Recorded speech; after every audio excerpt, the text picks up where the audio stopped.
তোমাদের জন্য নতুন একজন গণিতের টিচার এসেছে। আল্লাহ, আমি স্বপ্নে দেখছি নাকি বাস্তবেই আছি? তাহলে কি আমি আমার মনের মানুষ পেয়ে গেছি? So any questions? স্যার, আপনার বয়স কত? এই প্রশ্নটা যে আমার বয়স কত, এটা শুধু ওর মাথায় না, সবার মাথায় ঘুরতেছে, তাই না? স্যারও জানুক আমি স্যারকে কি পরিমাণ পছন্দ করি। কে এখানে? তোমরা এরকম টিচার্স রুমের সামনে ঘুরাঘুরি করছো কেন? কোনো সমস্যা? স্যার, আসলে আমরা আপনার সাথে দেখা করার জন্য আসছি। আমার সাথে? আপনি বললেন না যে যে কোনো সমস্যা হলে যেন আপনার সাথে সঙ্গে সঙ্গে দেখা করার জন্য আসি। আমি যে কোনো সমস্যার কথা বলি না, আমি গণিত সংক্রান্ত সমস্যার কথা বলছি। ওইটাই স্যার, গণিত সংক্রান্ত সমস্যা না? কি সমস্যা? স্যার, আজকে ক্লাসে যে গণিতটা বুঝাইছেন স্যার, ওই গণিতটা বুঝি নাই। ক্লাসে এত অমনোযোগী থাকলে কিভাবে বুঝবো অঙ্ক? খাতা কলম নিয়ে আসো, বুঝাই দিচ্ছি। মা, এটা কোনো কথা? 3 দিন আগে তোমার টাকা প্রয়োজন হচ্ছে, তুমি আমাকে আজকে জানাইতেছো? মা, তুমি আমার কাছে এখন টাকা চাইতেই পারো, আমি তো এখন চাকরি করি। স্যার, আমার আপনার সাথে একটু কথা আছে। জরুরি কিছু? জি স্যার, অনেক জরুরি। ঠিক আছে বল। স্যার, আমি ঘুরিয়ে পেঁচিয়ে একদম কথা বলতে পারি না। স্যার, আমি আপনাকে প্রথম যেদিনকে দেখেছি সেদিনই আমি আপনাকে ভালোবেসে ফেলেছি। এখন স্যার, আপনি যদি আমাকে মানা করেন তাহলে আমার সব আশা ভরসা ভেঙে একদম খান খান হয়ে যাবে স্যার। তোমার জরুরি কথা শেষ, এবার চোখটা খোলো। আমি আজকে যাই, হ্যাঁ? খুব খিদা লাগছে, রুম আছে, জলদি ভাত খাবো।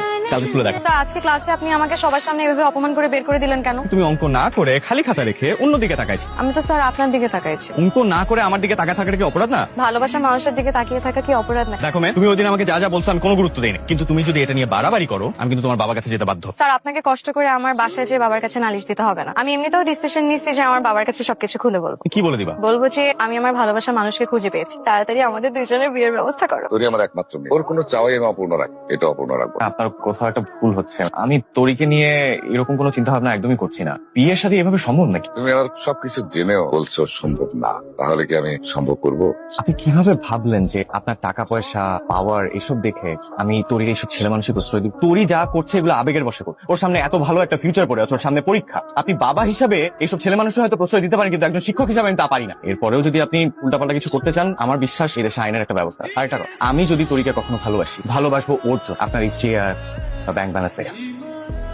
স্যার, আমার না খুব ভয় করছে। কিসের ভয়? কাউকে হারানোর ভয়। স্যার, আমি না আসলে কোনোদিনই ভালো স্টুডেন্ট ছিলাম না, কিন্তু এখন চেষ্টা করছি। স্যার, আপনি আমাকে এতদিন যা যা পড়িয়েছেন আমার কিছু মনে নাই। 4 মাস পরে বোর্ড পরীক্ষা, অথচ দেখেন এতদিন কি কি পড়ছে আমার কিছু মনে নাই। স্যার, আমি এবার নির্ঘাত ফেল করবো। পাশ ফেল নিয়ে এত চিন্তা করলে হবে না। তুমি মনোযোগ দিয়ে পড়াশোনা করো, কনফিডেন্টলি পরীক্ষা দাও, তোমার পাশ। আপনাকে না পেলে পাশ করি। মন থেকে চাইলে ঈশ্বরকে পাওয়া যায়। তাহলে স্যার বলেন যে শুধু পাশ করলেই হবে? রে ফাঁকিবাজ। আচ্ছা ঠিক আছে, তোমার পাশও করা লাগবে না, তুমি ফেল করলে হবে। তবে পড়াশোনাটা যেন একদম মন দিয়ে করা হয়। আমি খুব ভালো করেই জানি, এমনিতেও কয়দিন পর আমি শিক্ষকের বউ হব। পড়াশোনার উপর তো সবসময় থাকতে হবে।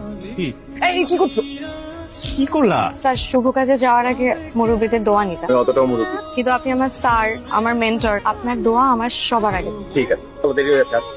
কি হলো এবং গম্ভীর হয়ে বসে আছো যে? আজকেই শেষ পরীক্ষা ছিল, রেজাল্টও দিবে কতদিন পর। স্কুলেও কোনো কাজ না, আপনিও তো আর পড়াতে আসবেন। আমি এতদিন আপনাকে না দেখে কিভাবে থাকবো? তো এই দেখো, প্রত্যেকটা সম্পর্কেই না স্পেশাল মোমেন্ট থাকা উচিত। এটা চিন্তা করে তারা প্রতি বছর এই দিনটা সেলিব্রেট করে। তাই আমিও সিদ্ধান্ত নিয়েছি, আজকে থেকে তোমার রেজাল্ট দেওয়ার দিন পর্যন্ত আমরা কথাও বলবো না, দেখা করবো। এই যে তোমার হাস্যোজ্জ্বল মুখটা আমি দেখবো, সেদিন ওই মুখটা আমি জীবনেও ভুলতে চাই। কিন্তু স্যার, আমার এই ছেলে মানুষই আবেগ কতটা ভালোবাসায় পরিণত, সেটাও একটু দেখার বিষয় আছে। স্যার, আপনার এখনো মনে হয় আমার সবকিছুই আবেগ? উত্তরটা না হয় ওই দিনই দেই। আমার মাথায় আসছে না যে মেয়ে কিনা সারা বছর পড়াশোনা করার পরেও তার রোল নাম্বার 80-90 নিচে নামাতে পারে না, সে কিনা সবচেয়ে ভালো রেজাল্ট করেছে। স্যার, অয়ন স্যার কোথায়? ওনাকে কোথাও দেখতে পাচ্ছি না। অয়ন তো চলে গেছে গত মাসে রিজাইন করে। কি বলেন স্যার? ঢাকায় নাকি একটা ভালো কলেজে সুযোগ পেয়েছে, ওখানে চলে গেছে। বুঝতেই তো পারো, শহরের ছেলে ও কি এখানে থাকবে?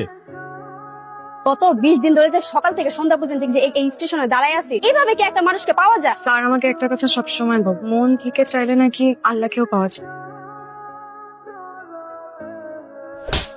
আপনার কাছে এখনো মনে হয় আমার সবকিছুই আবেগ? তোমার সবকিছু আবেগ না ভালোবাসা, সেটা আমার কাছে মুখ্য না। আমার কাছে মুখ্য এই গত 4টা বছর প্রতিটা মুহূর্ত একটা মানুষকে মিস করেছে, সেখানে তুমি। যদি আপনি আমাকে এতই মিস করতেন তাহলে কোনোদিন আমাকে ফেলে রেখে এভাবে চলে আসতেন না। আমি তো তোমাকে ফেলে আসতে চাইনি। তোমার রিজাইন করতে স্যার, আমি তো কোনো রেজিগনেশন লেটার দেইনি। আমি আসলে জানি না যে এদের কমিটি কেন এই সিদ্ধান্ত নিল। তোমার একদিন এখানে থাকবে না, আজই চলে যাবে। আমি তোমাকে সত্যি অনেক অনেক ভালোবাসি ধরি। এতদিন তো আপনি আমাকে অনেক চ্যালেঞ্জ দিয়েছেন, আজকে না হয় আমি আপনাকে একটা চ্যালেঞ্জ দিই। আমার ভালোবাসা কোনো ছেলে মানুষের ছিল, এটা ছিল প্রতিজ্ঞা, ছিল অপেক্ষা, ছিল যুদ্ধ। আজ আমি সেই যুদ্ধ জয় করে তোমার সামনে দাঁড়িয়ে আছি। বাবা, আমাকে বরণ করবে না? এই বাজাও, বিয়ার বেঁধে বাজাও।